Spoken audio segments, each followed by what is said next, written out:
You may have seen some video claiming that archaeologists have finally found the biblical tabernacle at Shiloh, the sacred tent where God dwelled, where Hannah prayed, and where the Ark of the Covenant once stood. They say they found the Gate of Eli, animal bones from ancient sacrifices, and even the exact spot where the Ark rested. It sounds incredible.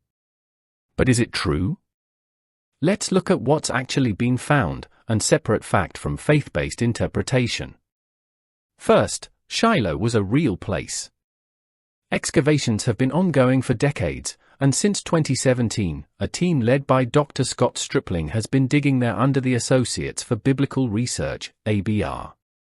They've uncovered a large stone structure from the Iron Age around 1200 to 1000 BCE, and it's impressive, oriented east-west, with a 2-to-1 ratio, and surrounded by thick walls.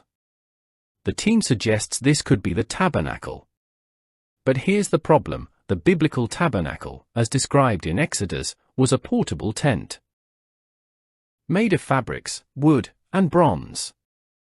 It wasn't a permanent stone building. Permanent temples didn't appear in Israel until centuries later, beginning with Solomon's temple around 960 BCE. So how can a stone structure be the tabernacle? It can't, unless you're redefining it. And that's not archaeology. That's theology presented as discovery. They also claim to have found the Gate of Shiloh, where the priest Eli fell and died when he heard the ark had been captured. But Shiloh during the Iron Age shows no evidence of city walls or a formal gate system, a key feature of urban centers with gates. Most scholars agree Shiloh was a regional cultic site, not a fortified city. The term gate in biblical texts often refers to a place of assembly or judgment, not necessarily a physical gate. So identifying a wall or entrance as the biblical gate is reading the text too literally. Then there are the bones, tens of thousands of animal remains, mostly sheep, goats, and cattle. The team says they found a disproportionate number from the right side of the animals, which they claim matches Leviticus, where the right thigh is given to the priest. It's a compelling narrative. But here's what's missing: peer-reviewed publication. No independent study has confirmed this right-side bias, and the data has not been published in any major archaeological journal. Moreover, most critical scholars date the final form of the priestly code, including Leviticus, to the exilic or post-exilic period, 6th to 5th centuries BCE. That's centuries after the time of Eli and Samuel. So the idea that 3,000-year-old bones prove a law written much later? That's putting the cart before the horse. Now, none of this means the bones aren't significant. Shiloh clearly had ritual activity. Animal sacrifice was common across the ancient Near East, Israelite and non-Israelite alike. But linking these finds directly to specific biblical stories requires a leap of faith, not evidence. Mainstream archaeologists are skeptical.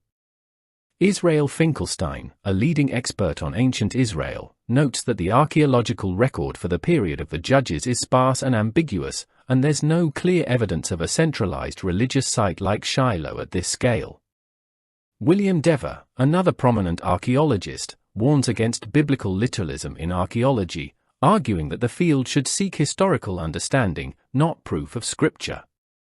That doesn't mean all of Bible is fiction. It contains history, memory, and deep spiritual truth.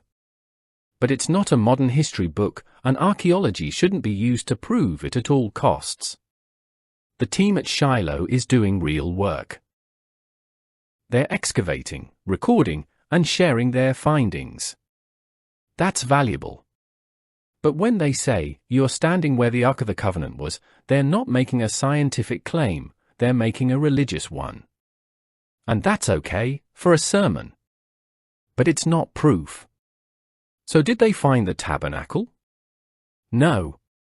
There's no archaeological trace of a tent-like structure. Did they find a significant Iron Age building? Yes. Is Shiloh an important site? Absolutely. But turning a hypothesis into a headline like "The Bible comes to life," that's not archaeology. That's sensationalism. If you're a person of faith, these discoveries might inspire you. And that's valid. But if you're looking for historical truth, ask this: what does the evidence actually show, not what we want it to show? Because real archaeology isn't about confirming scripture. It's about uncovering the past, one careful dig at a time. Appreciate our effort by liking the video.